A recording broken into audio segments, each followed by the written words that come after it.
Sir ये ideal वाला part complete करने में और कितने लेक्चर्स लगेंगे? क्या करने में? ये गैसीय स्टेट का आइडियल वाला जो पार्ट है वो कंप्लीट करने में कितने अभी तो लेक्चर्स? स्टार्ट ही हुआ है। अभी तो हमने शायद, मुझे ऐसा ध्यान है कि 15 + 15 30 मिनट्स का लेक्चर हुआ है इसका बस। मतलब अभी तो स्टार्ट ही हुआ है, तो मैं मतलब वो कितने लेक्चर्स लगेंगे, जितना नॉर्मली अभी तो मतलब कुछ भी नहीं हुआ है, एक लेक्चर भी कंप्लीट नहीं हुआ है। सो क्योंकि हम टेस्ट के सिलेबस में था। टेस्ट कब है? सर इस संडे। ठीक है, देखते हैं कि क्या होगा उसमें। मतलब वो शायद कंप्लीट नहीं आएगा, जहां तक होगा वहीं तक आएगा। बता दिया जाएगा वो तुम्हें रियल जैसा वाला भी रहेगा। कैंसिल कर दिया सर उन्होंने।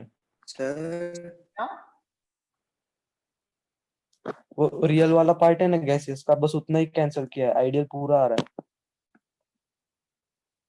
अच्छा, देखते हैं मतलब अब क्या करना है उस टेस्ट का। मुझे एक बार नेक्स्ट लेक्चर में, आज आज फ्राइडे ही है, परसों ही टेस्ट है क्या तुम्हारा? सर हाँ सर सर। नहीं सर, वो पोर्शन जो है ना, मतलब वो अगर आज की टेस्ट होगी ना तो पिछला स्लॉट में जो पोर्शन होगा ना वही होगा, मतलब मोल कॉन्सेप्ट तक ही है। चलो मैं एक काम करता हूँ, मैं टेस्ट पेपर देखता हूँ, आज मैं कोटा बात करता हूँ, टेस्ट पेपर बुलाता हूँ, देख लेता हूँ कि कितना क्या उसमें सिलेबस है, राइट। और तुम्हें अपडेट करता हूँ क्योंकि मतलब सर हमारी जो 8 नवंबर को टेस्ट हुई थी ना, उसमें भी जो 29 अक्टूबर का सिलेबस आया था, मतलब जो पेपर आपने भेजा था ना सिलेबस का, उसमें थोड़ा सा पीछे आता है नो डाउट, क्योंकि वो सारे सेंटर पे थोड़ा आगे पीछे चलता है, तो थोड़ा सा तो पीछे होता है। मैं स्टिल में एक बार बात कर लूंगा, ठीक है।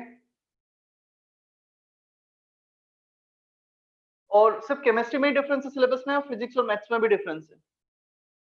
फिजिक्स में तो सर सेंटर ऑफ मास भी है सर। मतलब हाँ उसमें भी सर। डिफरेंस है? हाँ सर। अगर हम अगर हम इसी स्लॉट डेट के स्लॉट वाइज देखें तो सेंटर ऑफ मास तक है। और अगर हम रेगुलरली जैसे चलते आ रहे हैं ना पेपर के टाइम टेबल के हिसाब से, तो उसमें सिलेबस सिर्फ तक ही, चलो, वर्क और चलो एनर्जी पेपर देख तक। लेते हैं। हाँ, मैथ पेपर टॉपिक देख सर। लेते हैं, आज मैं बुला लेता हूँ पेपर, एक मिनट। पेपर में बुला लेता हूँ तीनों, मतलब तीनों सब्जेक्ट का हम देख लेते हैं, कंफर्म कर लेते हैं। यदि हमारा जितना हुआ है वहीं तक है, हाँ एक दो क्वेश्चन आगे पीछे रहे तो कोई प्रॉब्लम नहीं है। अदरवाइज ज्यादा क्वेश्चन आगे पीछे रहे तो फिर हम अपना टेस्ट मतलब पेपर अलग बना लेंगे। क्लियर? संडे का टेस्ट तो होगा जितना तुम्हें, जितना जहां तक कवर हुआ है। क्लियर? यदि कोटा वाला पेपर सही रहा तो वो हो जाएगा, अदरवाइज उसमें कुछ क्वेश्चन चेंज कर देंगे। पेपर बुला मैं करता हूँ आज।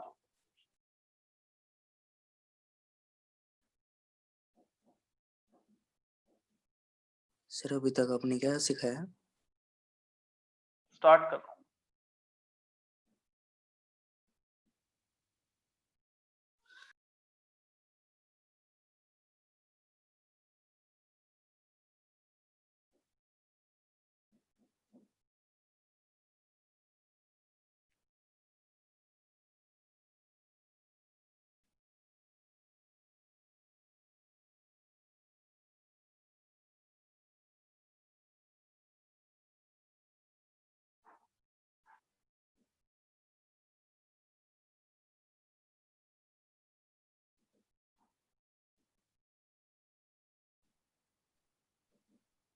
देखो,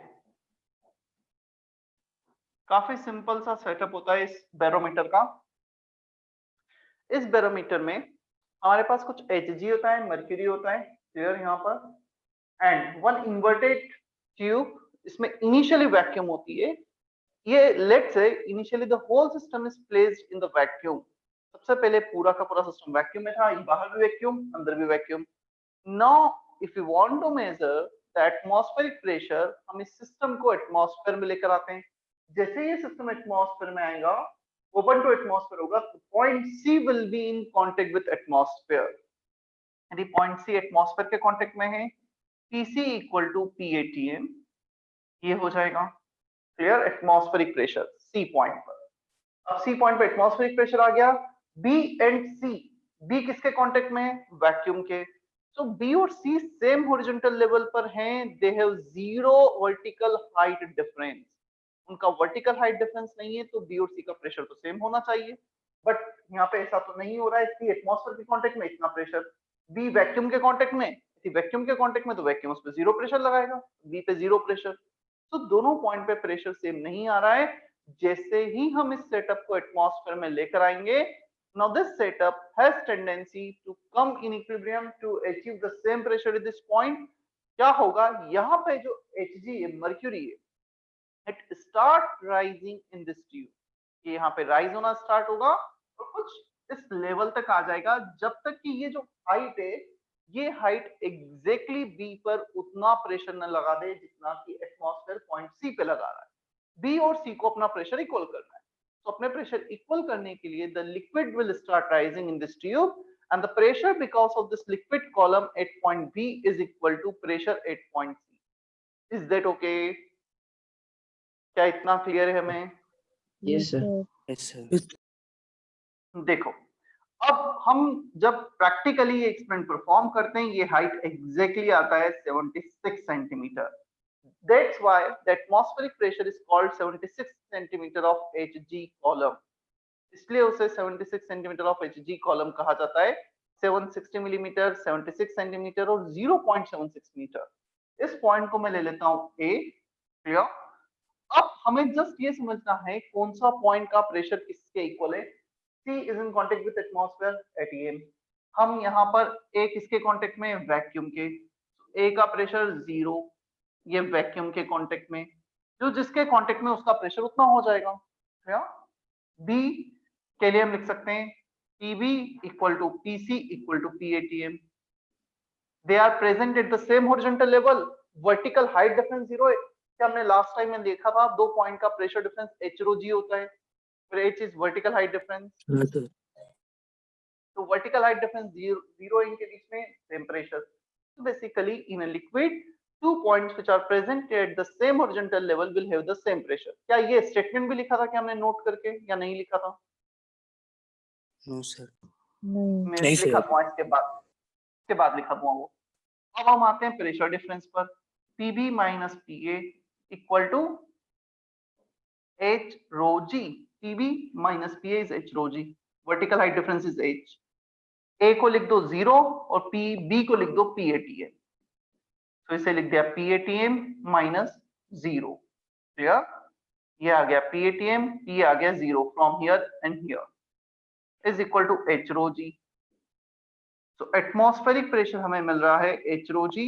H SI unit 0.76 metre, density of mercury 13.6 10 to the power 3 kg per meter cube, gravity 9.81 metre per second square. तो जब कैलकुलेट करते हो ये वैल्यू एग्जैक्टली आता है 101.325 इन एसआई यूनिट पास्कल।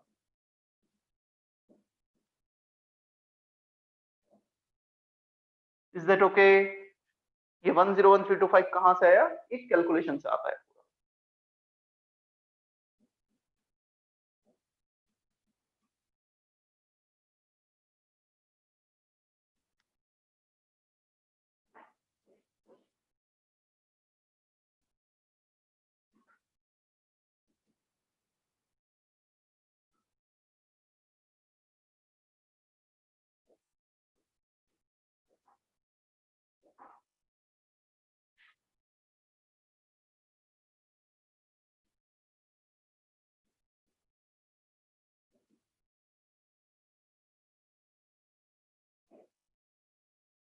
वो लिखा दिया है, 2 points at the same horizontal level will have the same pressure।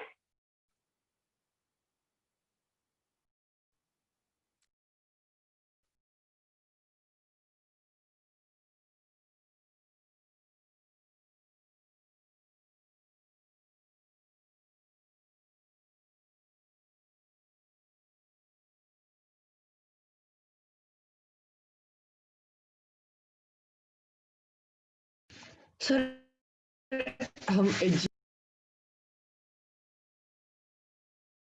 आवाज नहीं आई, चैट बॉक्स में टाइप कर दो।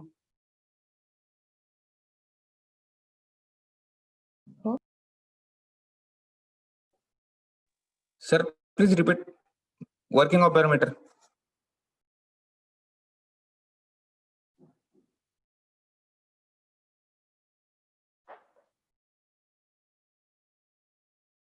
ऋषभ का मैसेज था, why do we take Hg? क्योंकि बताता हूँ, वो भी बताता हूँ क्यों HG लेते हैं।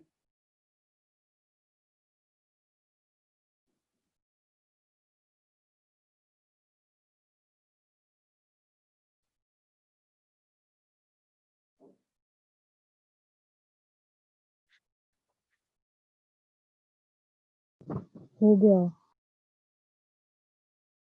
No sir. ठीक है,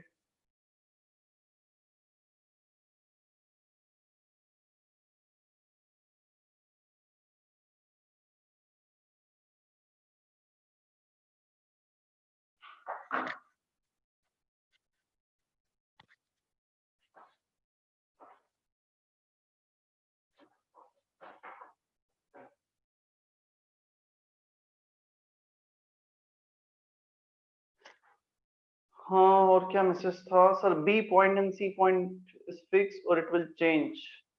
मतलब ये जस्ट फाइनल सिचुएशन है सर्वेश। यदि हम फाइनली इस सिचुएशन पे आ गए, ये पॉइंट B, ये पॉइंट C, मतलब सब कुछ इक्विलिब्रियम में, क्लियर? ये दोनों सेम हॉरिजॉन्टल लेवल पर, ये फाइनली वैक्यूम के कांटेक्ट में। यदि हमने B C जो इनिशियली एज्यूम किया था, डेफिनेटली लिक्विड ऊपर नीचे जाएगा तो चेंज हो सकता है, बट ये फाइनल सिचुएशन। सर हमने लिखा है pressure at B is equal to pressure at C, पर अगर वो इक्वल होता तो फिर एच जी ऊपर क्यों जाता इक्वलाइज करने के लिए? तेरे क्वेश्चन का जस्ट आंसर मैंने अभी दिया है। This is the final situation, not the initial situation. ऊपर जा चुका है उसके बाद की बात कर रहे हैं, राइट? अच्छा समझ गया सर।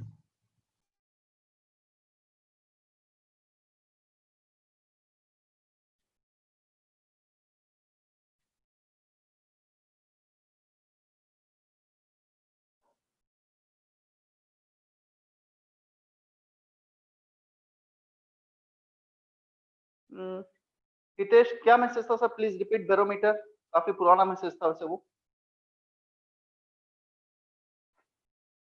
हितेश अभी क्लियर है बैरोमीटर? Yes. चलो अब क्वेश्चन आया है कि हम इसमें Hg क्यों यूज कर रहे हैं। एक काम करो, अब हम इसमें वाटर ले लेते हैं। Can determine height of water column if we use water instead of mercury in this barometer.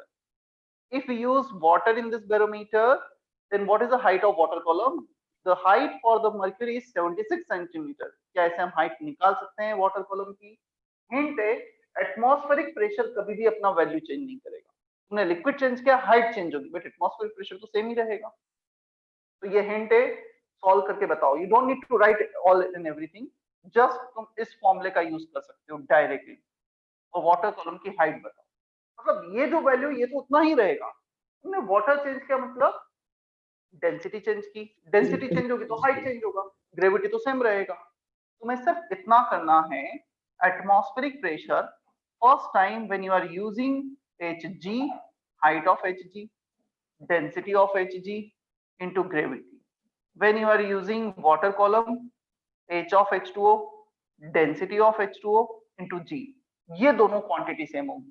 Equate करो, हाइट ऑफ वाटर कॉलम निकाल के बताओ।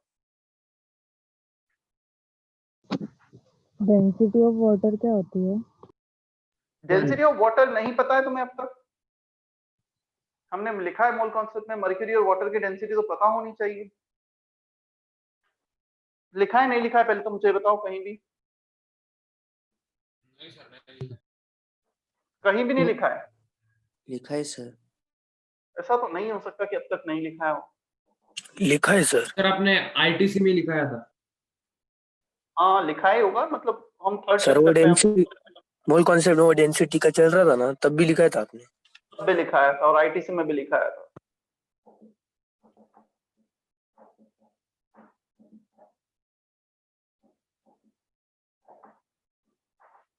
लिख दिया वापस से, फिर से लिख लो।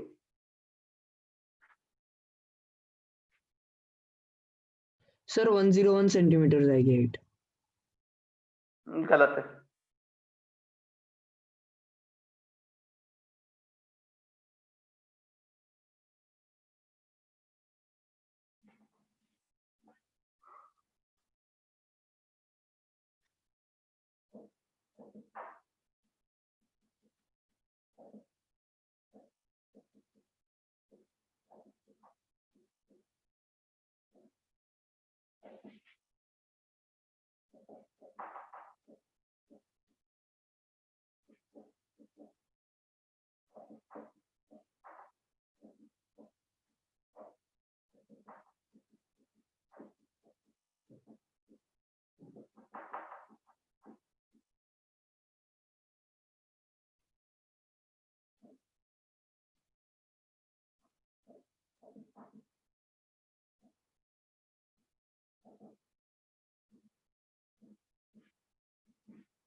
Question the find height of water column in barometer, ये उसका सॉल्यूशन है। 10.33 मीटर 10.33 मीटर इतना हाइट लगेगा। Practically to achieve such height is not possible. हम किसी लेबोरेटरी में ये टेस्ट परफॉर्म कर रहे होंगे, 10.33 मीटर मतलब ऑलमोस्ट 3 से 4 फ्लोर, इतना बड़ा वाटर कॉलम हो जाएगा। तो प्रैक्टिकली इसे अचीव करना पॉसिबल नहीं होता है, इसलिए हम वाटर यूज नहीं करते।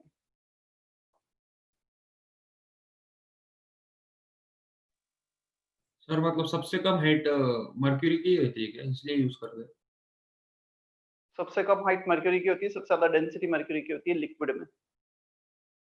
सॉलिड में इससे भी डेंस होता है ना, लिक्विड में तो यही होता तो मतलब हम कोई भी लिक्विड यूज कर सकते हैं, पर HG ज्यादा प्रिफरेबल है ना? है। Yes, one of the reason because of high density lesser height is required, and one more reason is there, its vapor pressure is very less, ये vaporize नहीं होता है। सर ये कैलकुलेशन समझ में नहीं आया, क्या किया आप? क्या नहीं समझ में आया इसमें बता। HROG समझ में आता है, PATM equal to HROG। हाँ सर। तो 2 बार HROG लिखा हमने यहाँ पर और उनका इक्वेट कर दिया, एक बार HG के लिए और एक बार वाटर के लिए। दोनों को इक्वेट करके G कैंसिल हो गया, हाइट ऑफ वाटर कॉलम क्या हो जाएगा?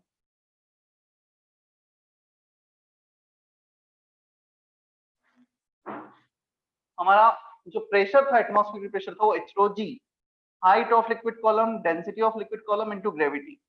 एक बार HG के लिए। Now the question is what is the height for the water column. यदि वाटर कॉलम का हाइट निकालना है तो height of water column, density of water column into G, इन दोनों को इक्वेट कर देते हैं हम। दोनों को इक्वेट करेंगे, ये G कैंसिल। क्लियर? क्योंकि दोनों में एटमॉस्फेरिक प्रेशर तो सेम ही रहेगा, ये भी एटमॉस्फेरिक प्रेशर, ये भी एटमॉस्फेरिक प्रेशर। तो ये G cancel, height of HG into density of HG upon density of H2 equate करने पर ये हाइट हमें पता था 0.76 metre. Density in SI unit, density of water in SI unit cancel हो गया, दिस इनटू दिस आ गया। Is that okay now? Sir मैंने वो प्रेशर के इसमें पुट कर दिया तो वो 103 आ रहा है। हाँ सर, वो HROG में पुट किया तो तब भी आंसर तो मैच करेगा, तुमने गलत कैलकुलेशन किया। सर मैंने कैलकुलेटर से किया। मैंने भी कैलकुलेटर से किया है सर। और क्या किया तुमने, मतलब PATM को 101325 रखा और यहाँ पे हाइट कैलकुलेट की, डेंसिटी पुट करके, राइट? हाँ सर। हाँ सर। अरे वही तो किया है, कैसे कैलकुलेटर से किया तुमने? मतलब तुमने सर उनको 103 है, मतलब यूनिट्स अलग होंगे sir. 101325 pascal. Density of H2O हमने लिया 10 to the power 3, ग्रेविटी 9.81। अब कैलकुलेटर में रख के देखो, क्या ये नहीं आ रहा है क्या? सर एक Simple मिनट, आएगा, क्यों नहीं आएगा यार? कैलकुलेटर क्रॉस चेक आएगा 10.33 metre.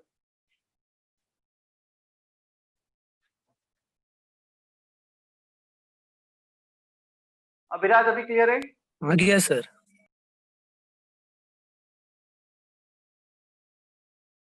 Abhiraj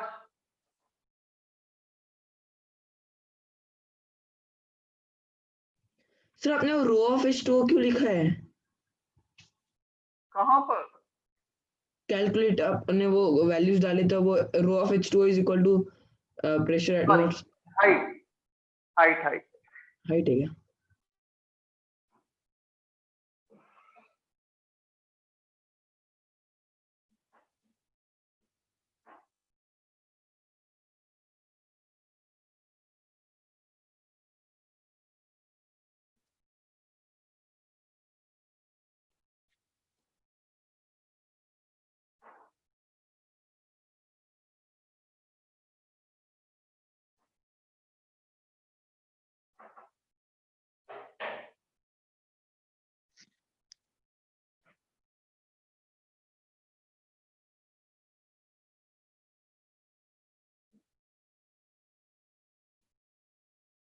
gaseous laws.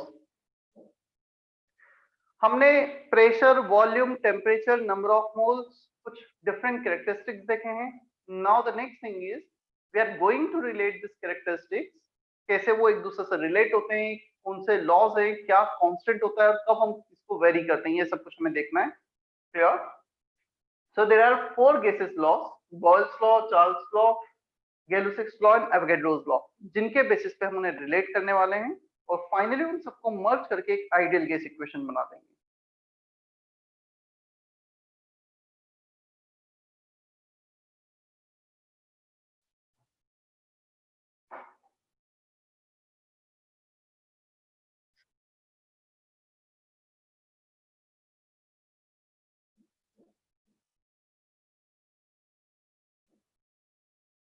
Boyle's law, it is defined at constant temperature and number of moles.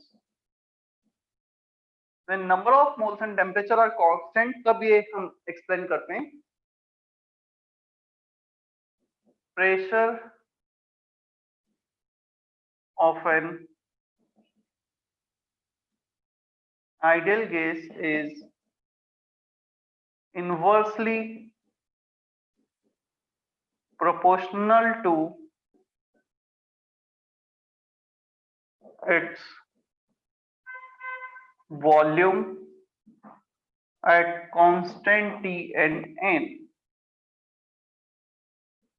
Basically कुछ ये सजेस्ट किया गया, pressure of an ideal gas is inversely proportional to volume और वाइस वर्सा। एक ही बात है, दोनों में से कुछ भी लिखें। Proportionality constant K upon V, दोनों से सेम ही रिलेशन आएगा, V का मल्टीप्लाई कर दो, P का मल्टीप्लाई कर दो, P into V is constant. Clear? P into V constant का मतलब ये रहा, let's say if you have one piston and we are changing its pressure in volume, इसमें टेम्परेचर कांस्टेंट है, कुछ गैसेस हैं, मुझे ये बताओ इसको हम कंप्रेस करेंगे, पोजीशन 1 से पोजीशन 2 पर लेकर आएंगे, क्या हम इसका वॉल्यूम डिक्रीज कर रहे हैं कंप्रेस करके? क्या at the same time when we are decreasing the volume the pressure of the system will increase? क्या इतना समझ में आता है? मैं किसी को वॉल्यूम कम करूंगा, कंप्रेस करूंगा तो प्रेशर उसका बढ़ने लगेगा अपने आप, इनवर्स रिलेशन। यस वॉल्यूम कम किया, प्रेशर बढ़ गया, राइट? यस समझ सर। गया। Yes sir. अब पोजीशन 1, पोजीशन 2, चलो एक्सपैंड कर देते हैं, पोजीशन 3 पे लेके आते हैं। तुमने एक्सपैंड किया, प्रेशर कम हो गया, वॉल्यूम कम, टेम्परेचर कम हो गया। तो बेसिकली यहाँ पर पोजीशन 1 पे प्रेशर इनटू वॉल्यूम, पोजीशन 2 पे प्रेशर इनटू वॉल्यूम, पोजीशन 3 पे pressure into volume, at constant temperature number of moles pressure into volume remains same. क्या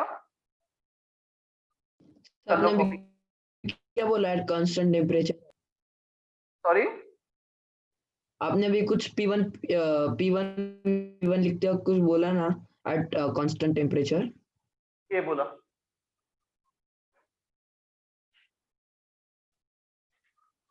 condition is constant temperature number of moles. मतलब ये law तभी valid है। Yes, यदि temperature constant नहीं होगा, देखो हम टेम्परेचर को भी चेंज कर रहे हैं। मैं एक सिंपल सा एग्जांपल लेता हूँ, ये पिस्टन है, क्लियर? तुमने इसका वॉल्यूम कांस्टेंट रखा, पोजीशन 1 पे ही रखा, जैसे प्रेशर कुकर, प्रेशर कुकर में तुम हीट करो, क्या हीट करने पे प्रेशर कुकर में प्रेशर बढ़ता है? कांस्टेंट वॉल्यूम होने के बाद भी उसका प्रेशर बढ़ने लगता है, क्योंकि तुम टेम्परेचर चेंज कर रहे हो, तब तो लॉ वैलिड ही नहीं है। तुम वॉल्यूम कांस्टेंट रख रहे हो, वो प्रेशर को चेंज कर पा रहे हो, so definitely we can't change all the variables simultaneously। हम यदि प्रेशर वॉल्यूम रिलेशन देखें तो फिर दूसरे को कांस्टेंट रखना पड़ेगा, राइट? तो फिर ये लॉ वैलिड नहीं होगा यदि टेम्परेचर कांस्टेंट नहीं है तो। कौन सा लॉ है? क्या लिखा ये है? नेम बताओ ना, नहीं समझ में लिखा है ना नहीं आ ऊपर, रहा। देखो साक्षी, हाँ बॉयल्स Boyle's- सर, हाँ pronounce BOYLE, boils.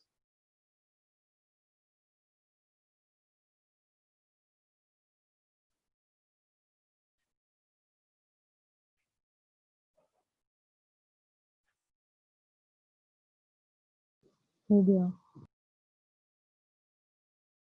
2 minute. Sir 2 minute. Wait sir, definition rub करो सर।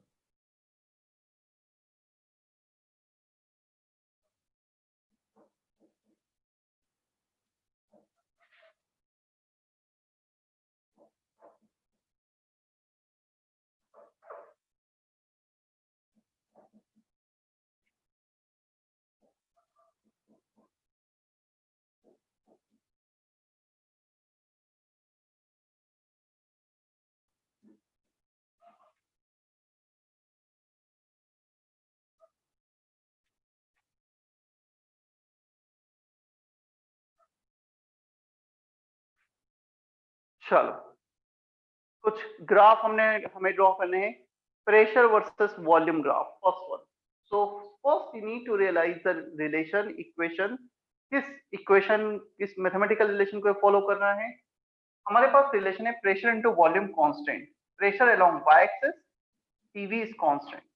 प्रेशर को हमने लिया है वाई एक्सिस के अलोंग, तो volume is X axis, it is along X axis. xy is sir constant. वो last word क्या था? Pressure of gas is inversely proportional to. Copy नहीं किया था क्या वो? Volume. Inversely proportional to volume.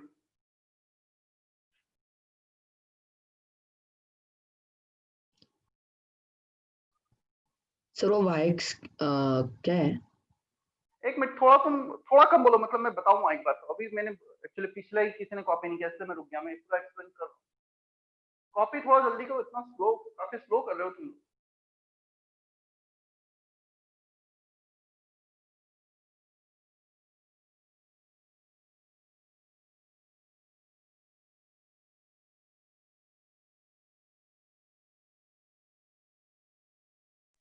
हो गया सर। हो गया सर।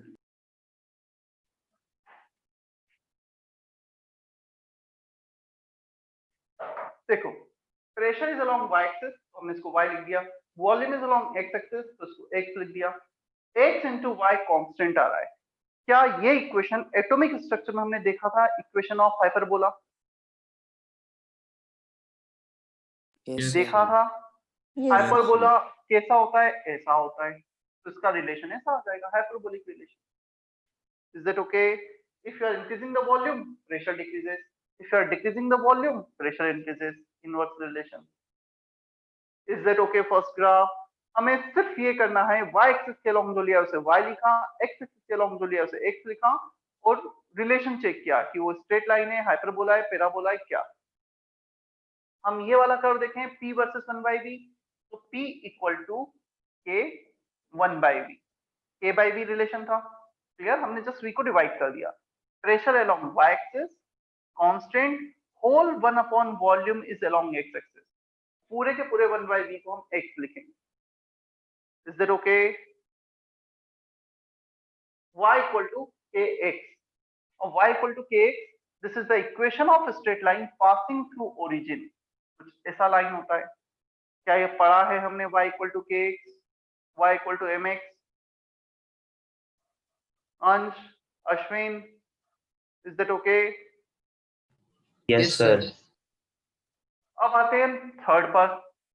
ये तो फर्स्ट का हो गया, ये सेकंड का हो गया, थर्ड। PV is constant. तुम प्रेशर चेंज करोगे, वॉल्यूम चेंज होगा, बट दोनों का प्रोडक्ट कांस्टेंट रहेगा। On increasing pressure, volume decreases but their product remains same. Horizontal line, PV is constant.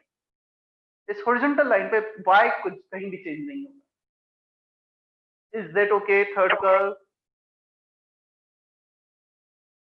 If you are increasing the pressure, Yes, sir. volume decreases. If you are increasing the volume, pressure decreases, but the product remains.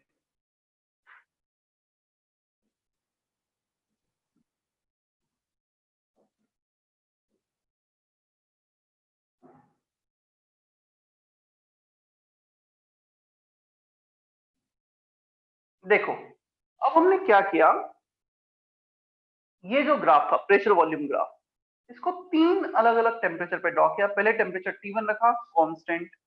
Now we are changing the temperature up to T2, but वो T2 constant पे draw किया। ऐसे 3 different temperature पे similar curve draw किया है। तो मैं ये बताना है T1, T2, T3 में कौन सा ज्यादा होगा। ये पहला इस टाइप का एग्जांपल है, मैं बता देता हूँ कैसे इंटरप्रेट करना होता है। In such kind of graph, when 2, 3, 4 graphs are given on the same xy axis, either you need to draw horizontal line or vertical line. जो तुम्हें अच्छा लग रहा है वो ड्रॉ करो, फिर कंपेयर करो। क्लियर? चलो, मैं एक वर्टिकल लाइन ड्रॉ कर लेता हूँ। इस वर्टिकल लाइन पर T1, T2, T3 सबके लिए वॉल्यूम सेम आ रहा है। T1 का प्रेशर इतना, T2 का प्रेशर इतना, T3 का प्रेशर इतना। सबसे ज्यादा प्रेशर किसके लिए आ रहा है? Can we say that T3 greater than T2 greater than T1? Third के लिए प्रेशर सबसे ज्यादा आ रहा है। Yes sir. क्या टेम्परेचर बढ़ाने पे कांस्टेंट वॉल्यूम पे प्रेशर बढ़ता है या कम होता है, क्या होता है? बढ़ता है। If we increase बढ़ता है the pressure. pressure increases at constant volume. So highest pressure, if P3 is greater than P2 is greater than P1, then T3 is greater than T2 is greater than T1. तो एक vertical line draw किया, एक constant रखा और दूसरे को check कर लिया। Is that okay? Yes, sir. Yes. कर लो कॉपी।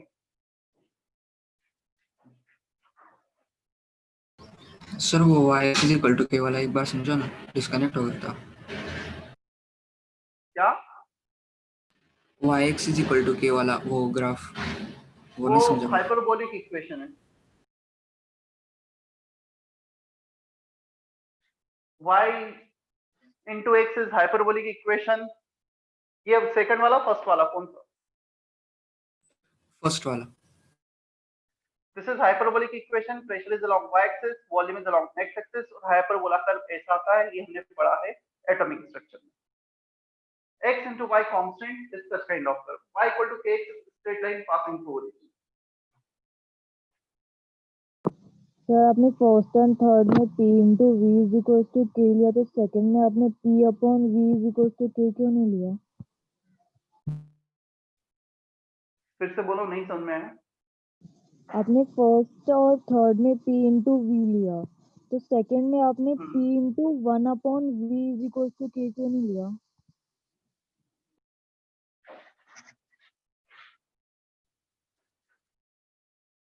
P into V के लिया, P equal to K upon V लिया, यहाँ पे 1 by वॉल्यूम दे रखा था, सो 1 by वॉल्यूम को x लिख दिया, यहाँ पे वॉल्यूम है वॉल्यूम को x लिख दिया। मतलब यहाँ ये देखा है कि क्या x एक्सिस के लॉन्ग है।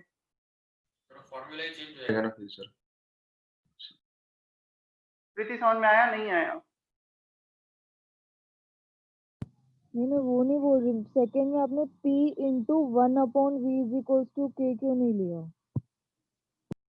फॉर्मूला चेंज हो जाएगा ना ऐसा सर। ऐसा मेरे पास रिलेशन थोड़ी है P into 1 upon V equal to K। ऐसा मेरे पास कोई रिलेशन ही नहीं, मैं ये कैसे ले सकता हूँ? मेरे पास रिलेशन तो यही है ना, बॉयल्स लॉ के लिए PV is equal to K, उसी को मैं मॉडिफाई कर सकता हूँ। मैं रिलेशन अपने अकॉर्डिंग थोड़ी बना सकता हूँ, ये तो रिलेशन ऑलरेडी फिक्स है जो है।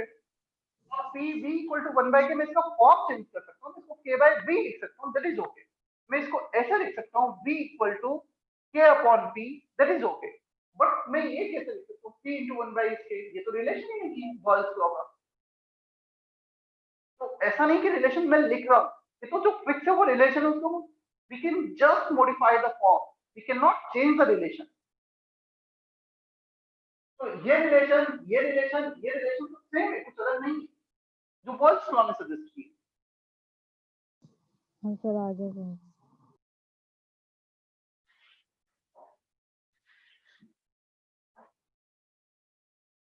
सर थर्ड मत रफ करो ना, फोर्थ।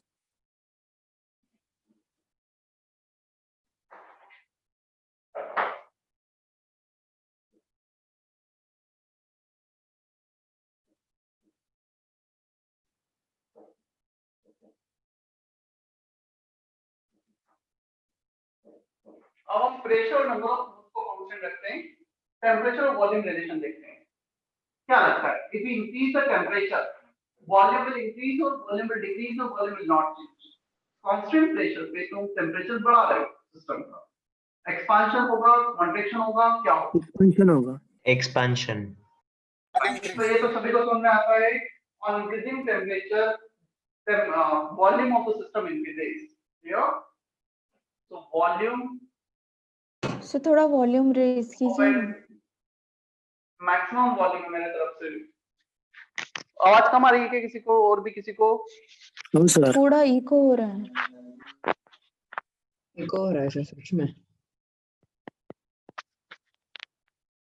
चल जाएगा सर। सर नहीं हो रहा है। अभी तो आवाज ही नहीं आ रहा सर। आवाज ही नहीं आ रही। आवाज नहीं आ रही। हाँ सर नहीं आ रही।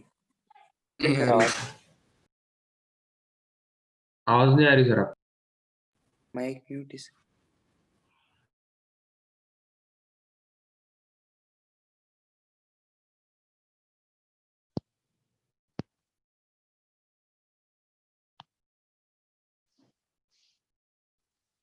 क्या अभी आवाज आ रही है? हाँ सर आ रही। हाँ सर। सर क्लियर है अभी? यस। यस। ठीक।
Volume of an ideal gas is directly proportional to temperature. Absolute temperature means temperature in Kelvin. ये term लिखा है absolute, ABSOLUTE. Absolute temperature, that means temperature in Kelvin. ठीक है? So volume is proportional to T, V equal to KT, V by T is constant. पिछली बार P into V constant आया था, इस बार V by T constant आ रहा है. So V1 by T1 equal to V2 by T2 equal to V3 by T3 and so on. Is there okay, Darshana? आवाज आ रही है अभी proper? Yes, sir.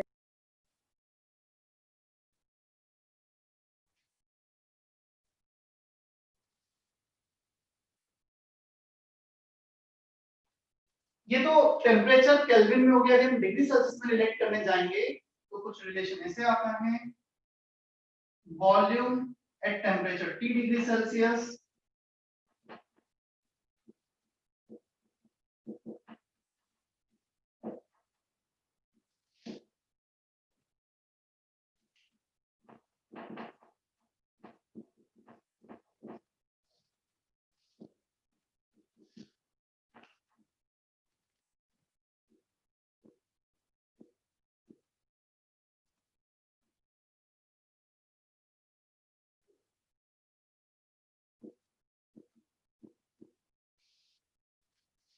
if you want to relate volume and temperature in degree Celsius, volume at T degree Celsius equal to volume at 0 degree Celsius plus volume at 0 upon 273.15 into temperature in degree Celsius.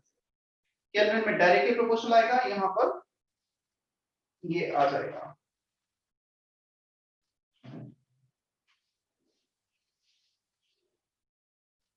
Sir आपने वो 16 लिखा है क्या? 16 कहाँ पर? वो V not plus V naught by 273.15.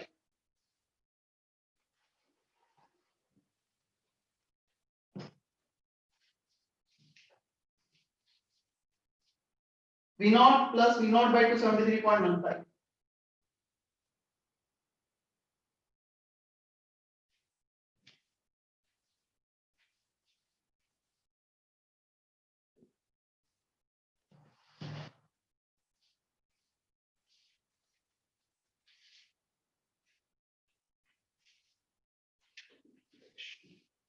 Sir ये Celsius वाला वापस बताओ ना।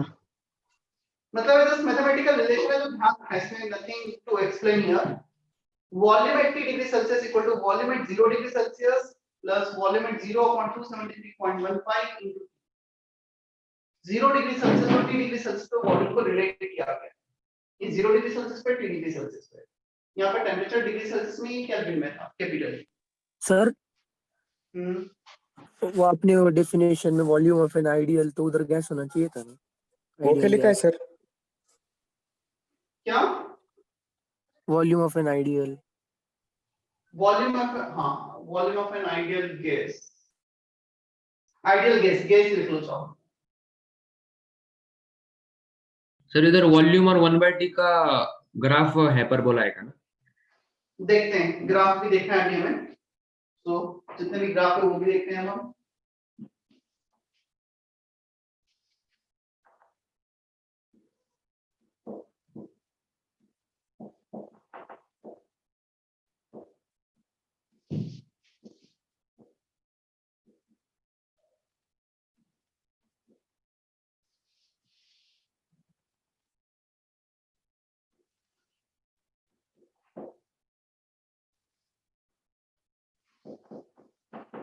ये 3 ग्राफ मेनली हमें देखने हैं यहाँ पर, volume versus temperature in kelvin, V by T versus temperature in kelvin, volume versus temperature in degree Celsius.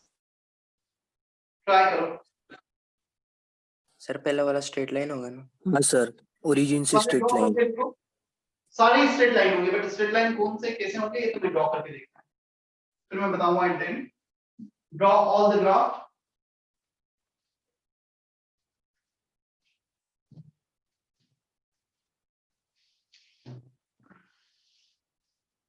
First one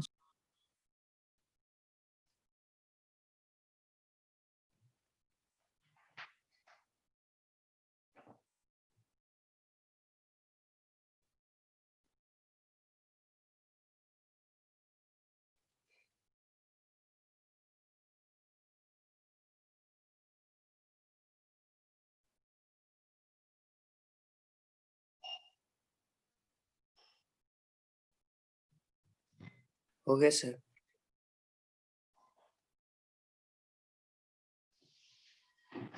चलो देखते हैं।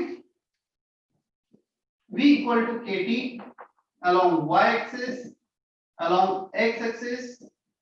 so ये रिलेशन जो आ रहा है y equal to kx, y equal to mx, straight line passing through origin, y equal to mx जैसा relation है कुछ, ये आ जाएगा इसका। Is that okay? First one। Yes sir. Yes sir. क्या v by t कांस्टेंट लिखा है हमने? Yes. Yes yes. Horizontal line जैसा pv वाला लाइन आया था लास्ट केस में, तुम टेम्परेचर चेंज करोगे, volume will change but the v by t ratio remains. क्या? यस। अब volume versus temperature in degree Celsius ये रिलेशन है, ये लेना है y एक्सिस के अलाउंग, ये लेना है स्ट्रेट लाइन। के अलाउंग, ये आ गया कांस्टेंट स्लोप और ये आ गया y intercept. y equal to mx plus c, here the y intercept is positive v naught, volume at 0 degree Celsius, so straight line which is not passing through origin इसका कुछ y intercept होगा, ऐसे equation है, ये आ गया v naught। अब x axis को कहां पे टच करेगा ये भी देख लेते हैं। x एक्सिस को टच करेगा मतलब y 0 हो जाएगा उस पॉइंट पर, y कब 0 होगा, वॉल्यूम कब 0 होगा, जब ये क्वांटिटी का एडिशन 0 हो जाए, मतलब temperature in degree Celsius minus 273.15 हो जाए। 273 273 कैंसिल, एक साइन माइनस आगे जाएगा, v naught plus v naught minus 0 हो जाएगा। So this temperature will be minus 273.15 degree Celsius. इसको minus 273.15 करके देखो तो इन दोनों का एडिशन 0 आ रहा है, जहां पे वॉल्यूम 0 मतलब y एक्सिस वाला भी। Is that okay? Third graph. Yes sir.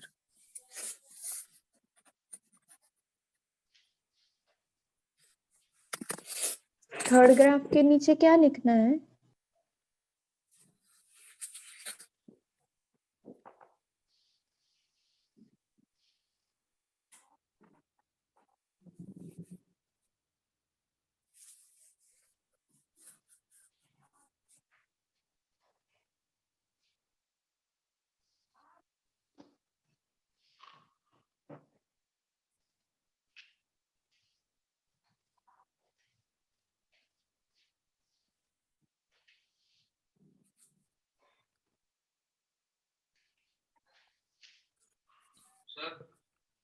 Yes sir वो सेकंड ग्राफ में v by t और उधर t है क्या x एक्सिस? यस सर वो ही नहीं समझा मुझे, मतलब v by t इधर और इधर t लिया है, मतलब दो एक टेम्परेचर इन, ये समझना नहीं, ये तो दिया है क्वेश्चन में कि इसका ग्राफ ड्रॉ करो। अब समझना है कि इसका ग्राफ कैसे आएगा। क्या v by t कांस्टेंट है? Yes sir. कांस्टेंट कुछ भी ले लो तुम्हें यहाँ पे t क्या you can take anything, v by t is constant. अच्छा सर, मतलब इनमें रिलेशन नहीं देखना है हमें, सिर्फ फॉर्मूला देख के इधर v by 2 कांस्टेंट दिया है तो उसको कांस्टेंट लेना है। फॉर्मूला और रिलेशन दोनों एक ही बात है ना, तो ये फॉर्मूला या रिलेशन ये देखा ना, उसके बाद तो तुमने ड्रॉप किया। There is no relation between v by t and t, so v by t is constant। Okay sir.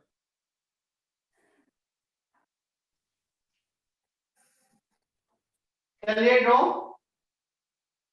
Yes sir. हाँ sir.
Please mute yourself, Samar.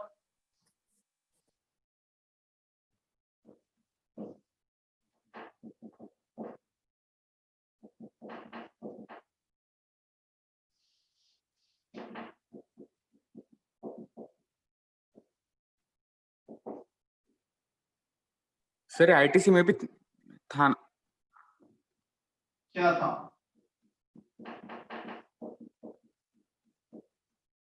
ये लॉ नहीं थे। आईटीसी में सिर्फ आइडियल गैस इक्वेशन थी।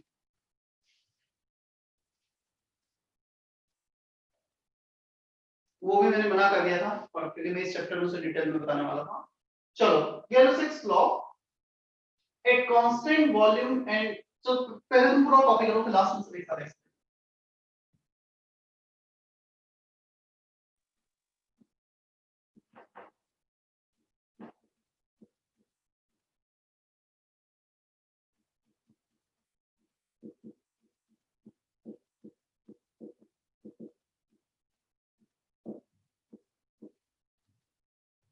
Sir वो law का नाम क्या लिखा है? गैलोसिक्स लॉ, AUSSAC।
कॉपी कर लिया ये हम। जो हमने पहला वाला निकाला ग्राफ, उसका और इसका सेम आएगा। एक मिनट वेट करो, उसके लिए बताता हूँ। Pressure of an ideal gas is directly proportional to It's temperature, temperature in Kelvin, there is absolute temperature. Look, Charles law और गिब्स लॉ में छोटा सा डिफरेंस है, वहां पे प्रेशर कांस्टेंट लिखा था, यहाँ पे वॉल्यूम कांस्टेंट लिखा है, वहां पे वॉल्यूम टेम्परेचर रिलेशन लिखा था, यहाँ पे प्रेशर टेम्परेचर रिलेशन देख रहे हैं. So the only thing is pressure and volume are interchanged. Volume is proportional to T in Charles law, Gibbs law, pressure is proportional to T. Pressure equal to kT, P by T is constant, तो सब कुछ same way में चल रहा है, nothing is different from Charles law, सिर्फ pressure volume interchange हुई. यहाँ पर वॉल्यूम था डिग्री सेल्सियस में, pressure in T degree Celsius, pressure at 0 degree Celsius, pressure at 0.273 into temperature in degree Celsius. Everything is similar, all graph are similar, सिर्फ volume की जगह pressure को लिखना है हमें graph. Charles law, Gibbs law की graph. या इसको मैं ऐसे इंटरप्रेट करता हूं, प्रेशर कुकर वॉल्यूम कांस्टेंट है, टेंपरेचर बढ़ा हो गया, प्रेशर बढ़ने लगे, तो डेफिनेटली टेंपरेचर बढ़ने के साथ प्रेशर बढ़ेगा. Is that okay? ग्राफ में इसके अलग से ड्रॉ नहीं कर रहा हूं, सारे ग्राफ सिमिलर वे में जैसे चार्ल्स लॉ.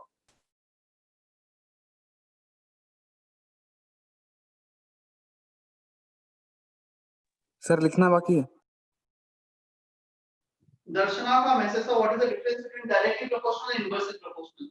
डायरेक्टली प्रोपोर्शनल मतलब एक, let's say A is directly proportional to B, एक बढ़ेगा तो दूसरा भी बढ़ेगा. दर्शना यदि B को बढ़ाया गया तो A बढ़ने लगेगा, क्लियर. और इस केस में यदि C को बढ़ाया तो एक कम होने लगेगा, इनवर्स रिलेशन, एक बढ़ाओगे दूसरा कम होगा, एक बढ़ाओगे दूसरा बढ़ेगा. Is that okay? Yes sir.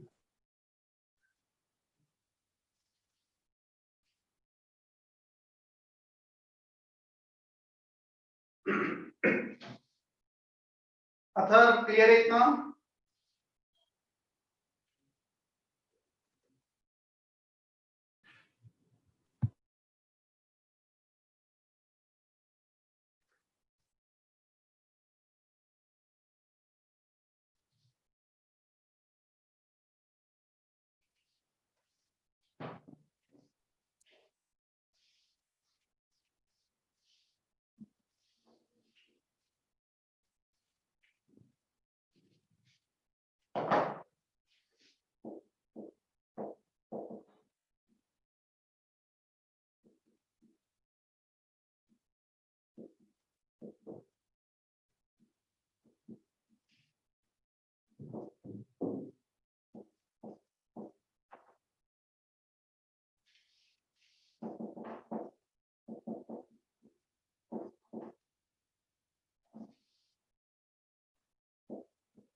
Copy कर लो पहले 2 मिनट में पूरा।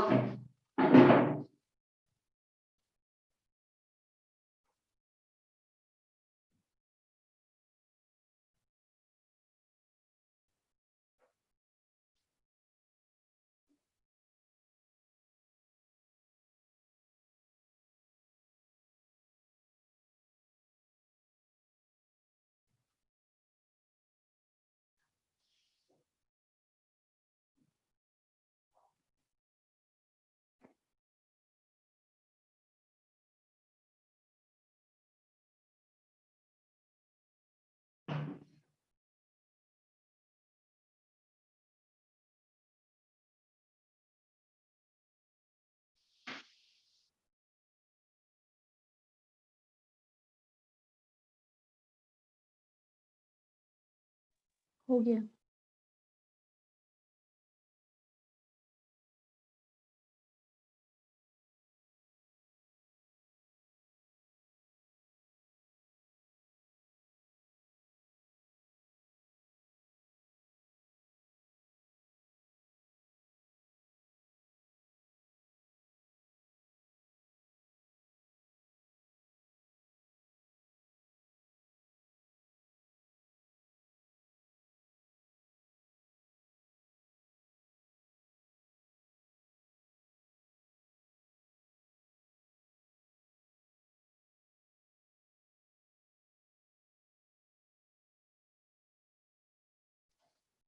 हो गया sir.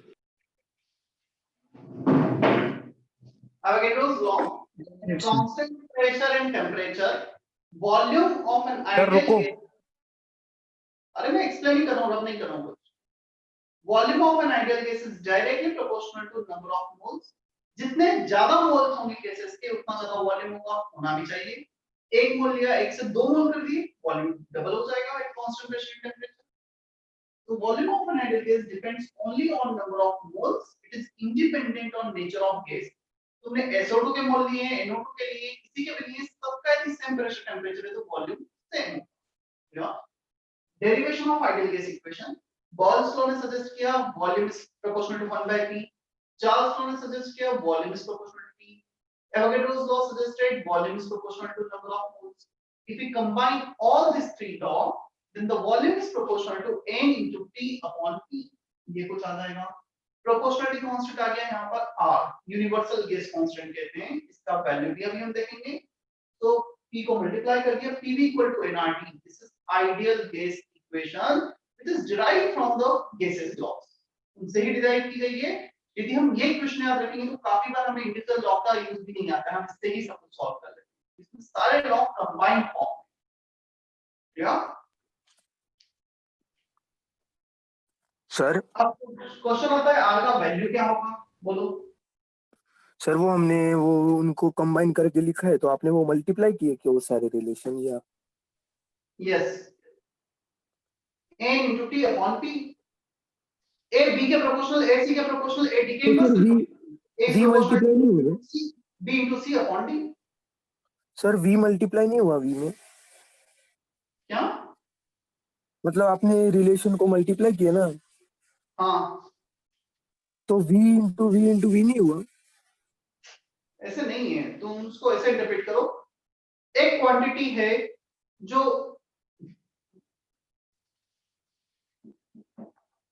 force is proportional to mass, force is proportional to gravity।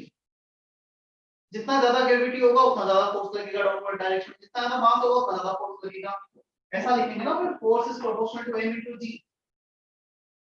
ऐसा ही होगा। हाँ एक तो इधर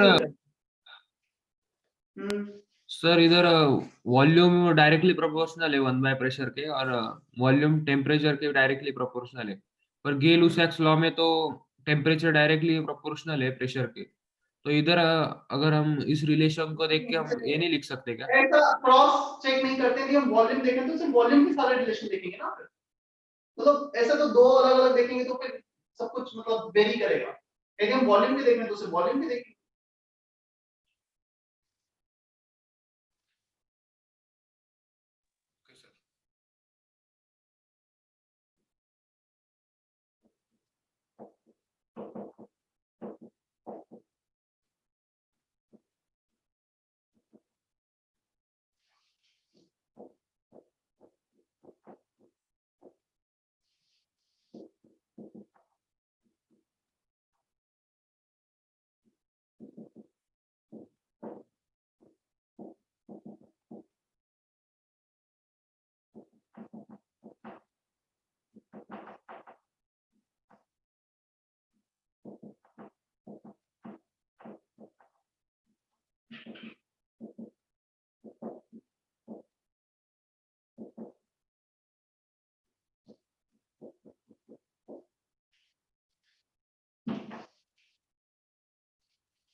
बार सुन लो फिर कॉपी करना। Our universal gas constant is 8.314 in SI unit. ये SI unit. If you are taking R in SI unit, then everything should be in SI unit. Universal gas constant का वैल्यू इतना होगा जब प्रेशर पास्कल में, volume metre cube में, number of moles, temperature kelvin में होगा, P equal to NRT. Pressure SI unit pascal, volume SI unit metre cube, R in number of moles, temperature in SI unit kelvin. जैसे number of moles और kelvin ये तो हमेशा fix ही होता है टेम्परेचर का unit.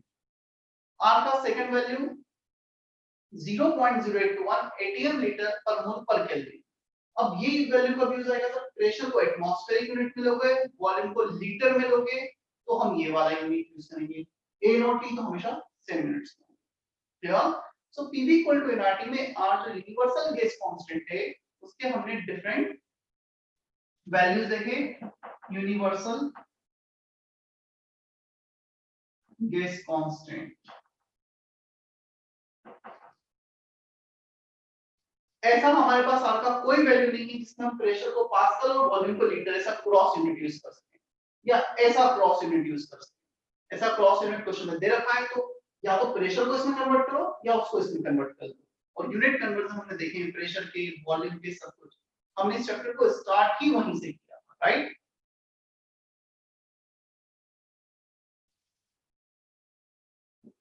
There is one more value of R, 1.97.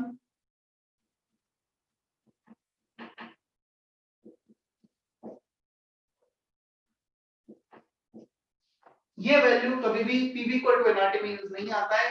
जब फ्यूचर में हम देखेंगे कहां यूज आएगा। R is 1.97 कैलोरी पर मोल पर केल्विन, roughly 2। और ये वैल्यू SI यूनिट जो जूल था इसको 4.18 से डिवाइड कर दो। 4.18 से डिवाइड करोगे तो ये आ जाएगा। सर वो माइनस है कैलोरी कन्वर्जन। सर सेकंड में R इज इक्वल टू 0.0821 है ना, तो वो यूनिट रीड करके बताओ ना सर। क्या करके बताओ? सर यूनिट रीड करिए ना, तो नहीं कैसे समझ बोलते में हो उस यूनिट को? एटमॉस्फेरिक और वो लीटर। यूनिट ATM लीटर पर मोल पर केल्विन। सर वो क्या लिखा है J upon mole kelvin. Atmospheric और लीटर मल्टीप्लाई हो जाता है। क्या मल्टीप्लाई हो जाता है? एटमॉस्फेरिक प्रेशर और लीटर। तो मल्टीप्लाई तो होगा और क्या होगा? PV equal to nRT। इसका यूनिट ATM, इसका unit litre. Number of mole को डिवाइड कर दो, टेम्परेचर को डिवाइड कर दो, तो R का वैल्यू ये नहीं आएगा 18 लीटर पर मोल पर kelvin. Pressure into volume multiply तो होगा PV equal to nRT।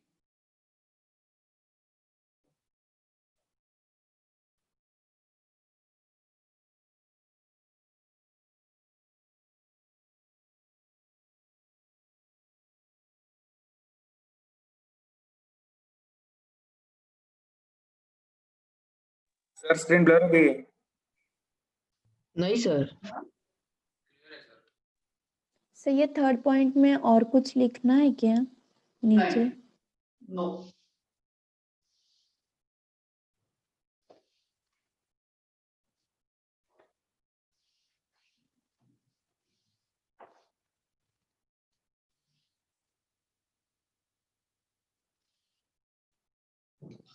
Sir Avogadro's के लिए ग्राफ ड्रॉ करना है क्या? एवोगैड्रोस उसके लिए हम ग्राफ ड्रॉ करें क्या? नहीं, जितना मैंने किया बोर्ड को उतना ही करना है तुम्हें।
Two question based on P equal to NRT, just कैसे यूनिट्स यूज करना है इसके लिए क्वेश्चन दिए गए।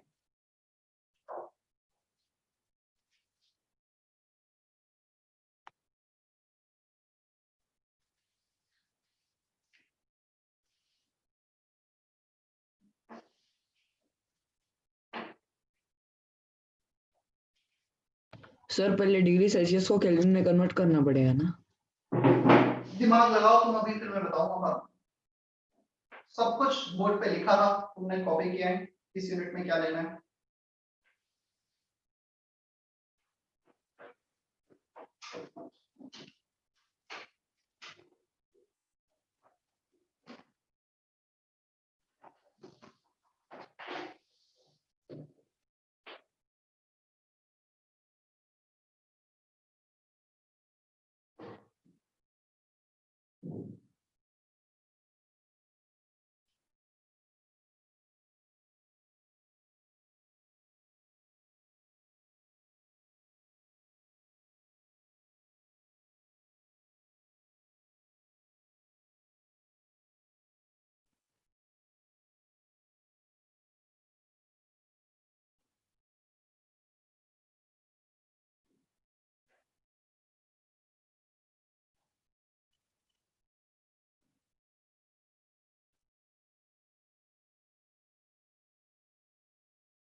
Sir 36.9 litre atmospheric pressure.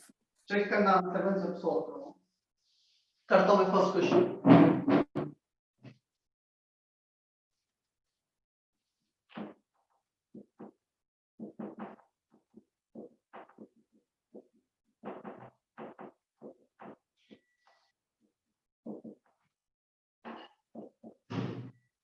Volume litre में दिया है, प्रेशर एटमॉस्फेयर में कैलकुलेट कर लेंगे, तो आर का सेकंड वाला वैल्यू यूज करेंगे 0.0821।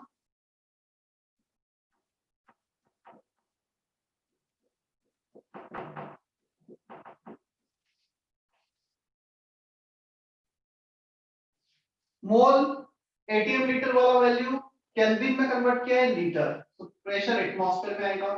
रफली इसको 1/12 ले लेते हैं, 3 into 300, ये 1/12 into 2, so 12 2s are 24, 665, 25 into 3 37.5 to 37.5 atmosphere।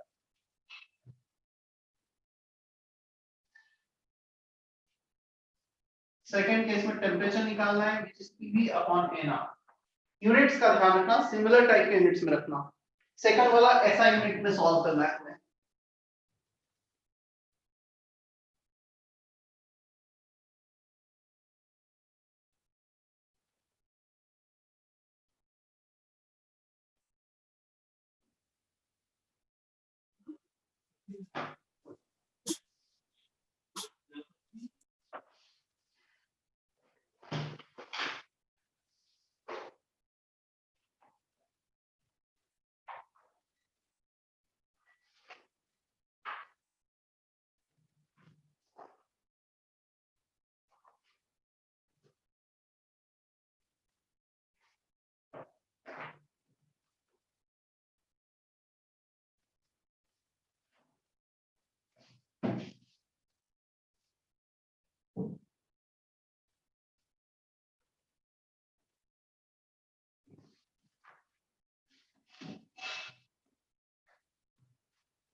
Sir,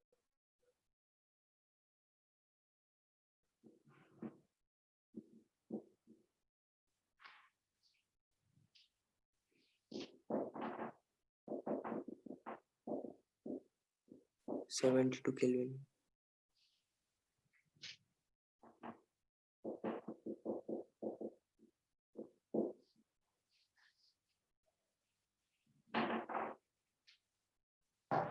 check करो अभी।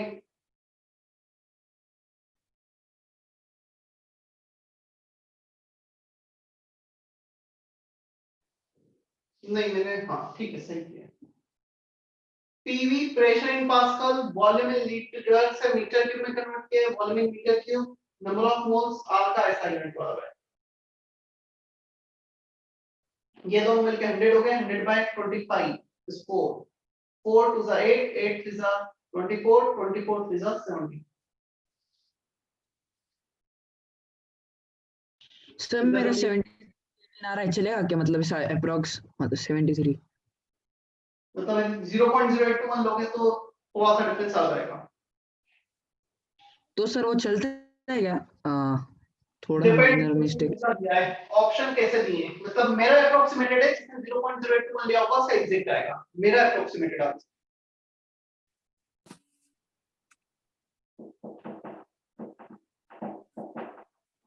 सर सुनो बोलो। मैंने फर्स्ट वाला किया था तो वो मैंने कैलकुलेटर से किया था तो उसका 36.9 आ रहा था। ठीक है,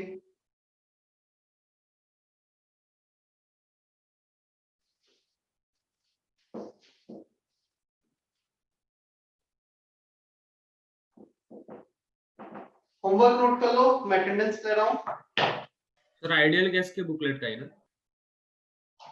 हाँ सर ग्रुप पे भेज दो ना। लिख लो ना, इतनी भी मेहनत नहीं हो रही क्या तुमसे? सामने तो लिखा हुआ है।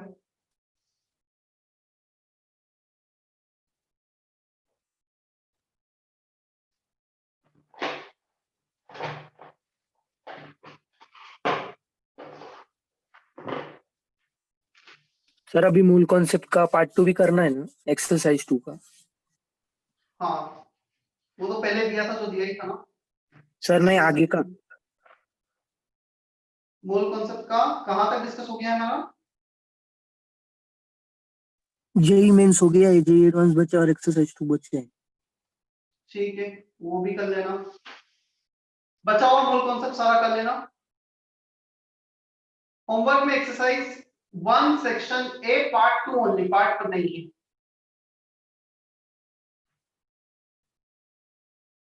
चलो, Ahana, Abhiraj, Ajinkya. Present sir. Ankit is not present.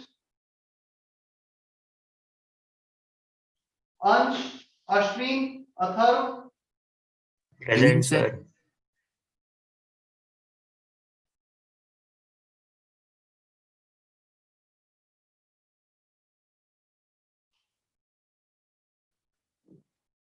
Darshana, Devendra, Devesh. Present, sir. Present, sir. Devesh is absent today.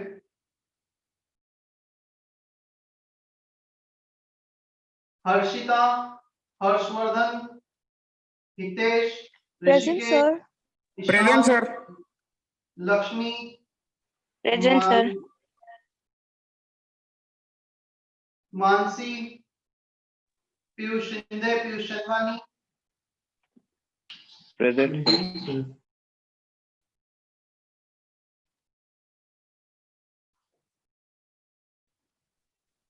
then Pranav, Prashant, Present, Prem sir. today. Prem is not present. Preeti, Ritesh, Rohit, Ruhi, Rushabh, Present, sir. Sir. Present, sir. Present, sir. Sakshi, Present, sir. Samiksha, Present, sir.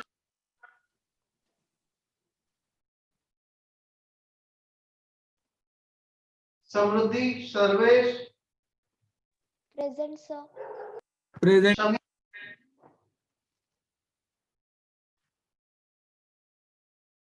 Simran, Tohit, Present, sir. Vedant Jadhav. Vedant is not there. Vedant Sindhe.